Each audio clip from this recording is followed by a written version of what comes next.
अस्सलाम वालेकुम स्टूडेंट्स, आज हम सीखेंगे कि बोर्ड एग्ज़ाम्स में शॉर्ट क्वेश्चंस को किस तरह सॉल्व करते हैं।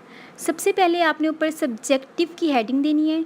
अगर आप चाहें तो यहाँ पे जौन सा आपका सब्जेक्ट है, इंग्लिश, केमिस्ट्री, फ़िज़िक्स, बायो, उसकी हेडिंग दे सकते हैं।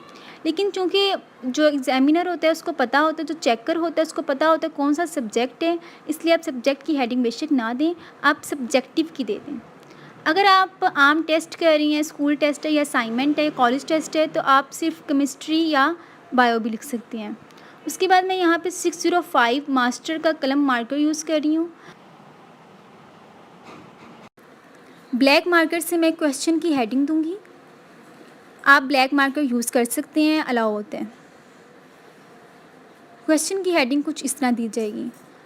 ये राइटिंग मैं अपनी पिछली वीडियोस में सिखा चुकी हूँ। जिसने वो वीडियोस नहीं देखी वो जाके वीडियो देखिए, उसमें मैंने बताया कि मार्कर को यूज़ कैसे करते हैं और उससे लिखते कैसे हैं। क्वेश्चन नंबर 2 हमेशा होता है, फर्स्ट क्वेश्चन एमसीक्यूज़ का होता है और सेकंड क्वेश्चन शॉर्ट क्वेश्चंस का होता है। अब जो शॉर्ट क्वेश्चन हम कर रही हैं उसको हम पार्ट से रिप्रेजेंट करेंगे और उसकी मैं हेडिंग दूँगी। इसके लिए मैंने 604 मार्कर यूज़ किया मास्टर कंपनी का। आप किसी भी कंपनी का मार्कर यूज़ कर सकते हैं, लेकिन कट मार्कर होना ज़रूरी है। अब फिर से मैं 605 मार्कर यूज़ करी क्योंकि मेरी मेन हेडिंग है। अब आपको जो क्वेश्चन आया उसमें आपने खुद देखना है कि मेन हेडिंग कौन सी बनती है। आपने वो हेडिंग शॉर्ट क्वेश्चंस में देनी है। शॉर्ट क्वेश्चंस में हेडिंग मैं इसलिए दे रही हूँ ताकि चेकर जब आपका पेपर चेक करे तो उसको समझ आ जाए कि बच्चा कौन सा शॉर्ट क्वेश्चन कर रहे हैं।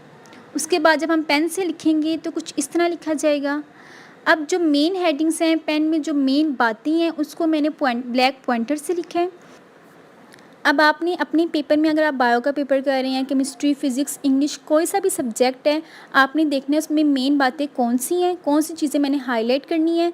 क्योंकि जब आपका पेपर चेक करे तो उसको पता हो कि बच्चों को आता है और उसने मेन चीज़ें हाईलाइट की हुई हैं। इस तरह वो आपका पेपर भी जल्दी चेक करेगा और उसके लिए आसानी भी होगी। इसी तरह मैंने जो डेट वगैरह हैं, जो साइंटिस्ट के नेम है, उन सबको मैंने ब्लैक पॉइंटर से लिखा है। अब अगर आपका क्वेश्चन कंप्लीट हो गया तो आपने नीचे लाइंस लगा देनी है। लेकिन अगर कंप्लीट नहीं हुआ, आपने नेक्स्ट क्वेश्चन करना है, तो आपने नीचे पार्ट की हेडिंग देनी है और नेक्स्ट क्वेश्चन की स्टार्टिंग पॉइंट से लिखना स्टार्ट कर देना है। नेक्स्ट क्वेश्चन फॉर एग्जांपल उन्होंने हमसे बेंजीन के बारे में कुछ पूछा है तो आप बेंजीन की हेडिंग देंगे। मैं बार बार कह रही हूँ, जिस चीज़ के बारे में पूछा है जो मेन हेडिंग है उसको हमने हेडिंग में लिखना है। जो मेन बात पूछी है वो हमारी हेडिंग में आएगी। कुछ इस तरह लिखा जाएगा।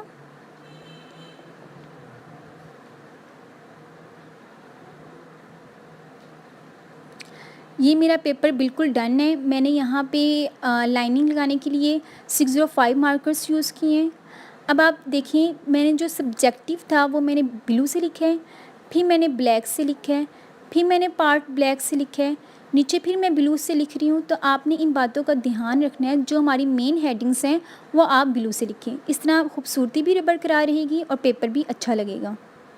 बस आपने एक बात का ध्यान रखना है कि आपने लाइनिंग जो सी है वो पेपर के लास्ट में लगानी है। पहले खूबसूरती से आपने पेपर हल करना है। पेपर हल करने के लिए सबसे ज़रूरी चीज़ है कि आपको आता हो और दूसरी ज़रूरी चीज़ है कि आपकी राइटिंग अच्छी हो। अपनी राइटिंग को खूबसूरत बनाने के लिए मेरी पुरानी वीडियोस देखें, उसमें मैंने तफसील से बताया कि मार्कर को यूज़ कैसे करते हैं, उसको पकड़ते कैसे हैं और उससे लिखते कैसे हैं। अगर आप ऐसे पेपर की प्रैक्टिस करते रहेंगे तो बोर्ड एग्ज़ाम्स में आपका हाथ इस चीज़ पे सेट हो चुका होगा और आपको खुद ब खुद लिखना आ जाएगा। इतनी स्पीड आपकी हो चुकी होगी कि आप ऐसा पेपर प्रेजेंट कर सकते हैं। अगर आपको मेरी वीडियो अच्छी लगी है तो इसको लाइक और सब्सक्राइब करना मत भूलें। अल्लाह हाफ़िज़।